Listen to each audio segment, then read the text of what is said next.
Ukraine पर रूस के अटैक को लेकर बड़ी खबर है। ये यूक्रेन बॉर्डर पर लगातार हथियार पहुंचा रहा है रूस।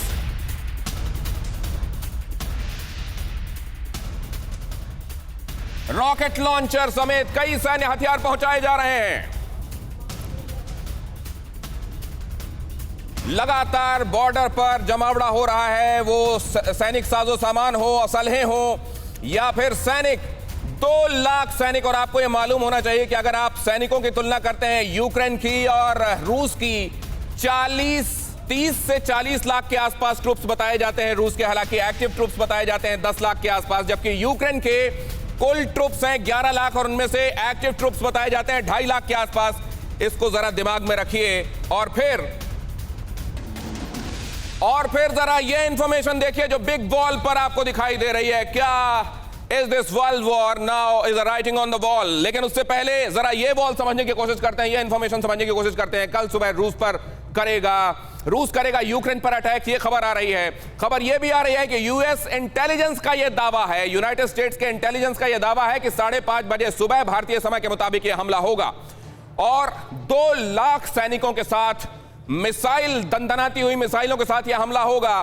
बगैर किसी चेतावनी के यूक्रेन पर धावा बोलेंगे पुतिन। यह भी खबर है रूस के मिलिट्री लीडर्स की बातचीत को इंटरसेप्ट करके। इंटेलिजेंस के हवाले से यह खबर आ रही है, यूएस इंटेलिजेंस ने बातचीत को इंटरसेप्ट करने का दावा किया है और कहा है कि यह तथ्यात्मक है, इसमें सच्चाई है। बेलारूस में भी रूस ने 40,000 से ज्यादा सैनिक तैनात किए हैं। यूक्रेन ने राजधानी कीव में एंटी एयरक्राफ्ट सिस्टम तैनात कर दिया है। दोनों ही तरफ से तैनातियां हो गई हैं। सचदेवा साहब से लेकिन एक बात मैं समझना चाहता हूं सर, ये सब कुछ कहीं डेटरेंस तक दिखाई दे रहा है, डिप्लोमेसी के लिए स्कोप है, या अब आपको लगता है बात आगे निकल चुकी? धन्यवाद। आपने जो परिप्रेक्ष्य दिया है वो काफी भयावह है। मैं चाहूंगा कि उसमें थोड़ा सा वास्तविकता का पुट दूसरी तरफ दूं। एक तरह से पूरे यूरोप के मुख्य देशों के प्रधानमंत्री, राष्ट्रपति वगैरह इस समस्या से जूझ रहे हैं और दोनों पक्षों से बातें कर रहे हैं।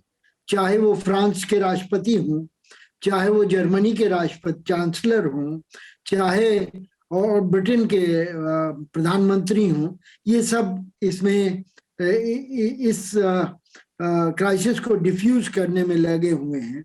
और इसका अगर तह पर जाएं तो थोड़ी समय लूंगा, 2-3 मिनट, और आपको बताना चाहूंगा कि रूस का सोवियत संघ का विघटन होने के बाद 91 सन से अब तक 30 साल हो गए हैं। इसमें कई समस्याएं दरपेश आई हैं।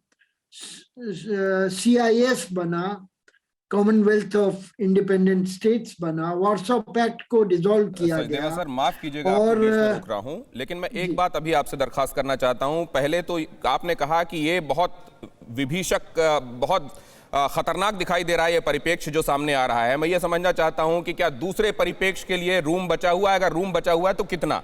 उसके बाद हम इलेबोरेशन में जाएंगे। अगले राउंड में मैं आपके पास आऊंगा तो जरा इसका विस्तार वृत्तांत समझाइएगा। अभी तो मैं ये समझना चाहता हूं कि डिप्लोमेसी के लिए परसेंटेज वाइज कितनी जगह देखते हैं आप सर? परसेंटेज वाइज तो कहना मुश्किल है, पर जब तक सब लोग इंगेज्ड हैं इसमें वार्तालापों में, उस वक्त तक डिप्लोमेसी के लिए, जब तक बातचीत चल रही है, जब तक कहीं पर एक फोन भी उठ रहा है सर, वहां पर आप कह रहे हैं कि जब तक वो टेलीफोन कॉल ली जा रही है वहां पर गुंजाइश बची हुई है, लेकिन न जाने कब ये बंद हो जाए सर। ये एक बड़ा अंदेशा है। मैं आपके पास दोबारा आऊंगा। फिक्र आपकी, सोमवार से शुक्रवार रात 9 बजे सिर्फ TV9 भारतवर्ष पर।